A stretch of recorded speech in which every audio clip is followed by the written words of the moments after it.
রাজ্যের দরিদ্র, অসহায় এবং শারীরিকভাবে অক্ষম মানুষদের জন্য চালু হওয়া দুয়ারে রেশন প্রকল্প কি বন্ধ হতে চলেছে? ১০০ দিনের কাজ হোক বা আবাস যোজনা, কেন্দ্র রাজ্য সংঘাতের আবহে এবার গরিব মানুষের ঘরে ঘরে খাবার পৌঁছে দেওয়া নিয়ে নতুন করে চাপে পড়ল পশ্চিমবঙ্গ। জাতীয় খাদ্য সুরক্ষা আইনের দোহাই দিয়ে দুয়ারে রেশন বন্ধ করার লক্ষ্যে সুপ্রিম কোর্টে মামলা করেছে কেন্দ্র। আগামী বুধবার মামলাটির শুনানি। উল্লেখ্য, ২০২১ সালে মুখ্যমন্ত্রী মমতা বন্দ্যোপাধ্যায়ের উদ্যোগে রাজ্যে দুয়ারে রেশন চালু হয়। উদ্দেশ্য ছিল বয়স্ক গরিব মানুষের ঘরে পৌঁছে খাদ্যশস্য সরবরাহ করা। দেশ জুড়ে পশ্চিমবঙ্গই একমাত্র রাজ্য যেখানে সকলেই বিনামূল্যে রেশন পান এবং বহু ক্ষেত্রে সেই রেশন পৌঁছে যায় বাড়ির দরজায়। কিন্তু কেন্দ্রের দাবি এই পদ্ধতি আইনসম্মত নয় এবং জাতীয় প্রকল্পে রাজ্য কোনোভাবেই নিজেদের নিয়ম চালাতে পারে না।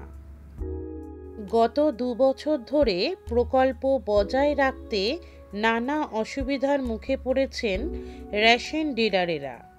All India fair price shop dealers ফেডারেশনের সাধারণ সম্পাদক বিশ্বম্ভর বসুর কথায়, দোকান থেকে বাড়ি পর্যন্ত খাদ্যশস্য পৌঁছে দিতে গিয়ে নষ্ট হয় চাল, গম। তার ক্ষতিপূরণ কখনো দেয়নি কেন্দ্র। অতিরিক্ত খাদ্যশস্য বা আর্থিক সহায়তা না পাওয়ায় ক্ষতির মুখে পড়তে হয় ডিলারদের।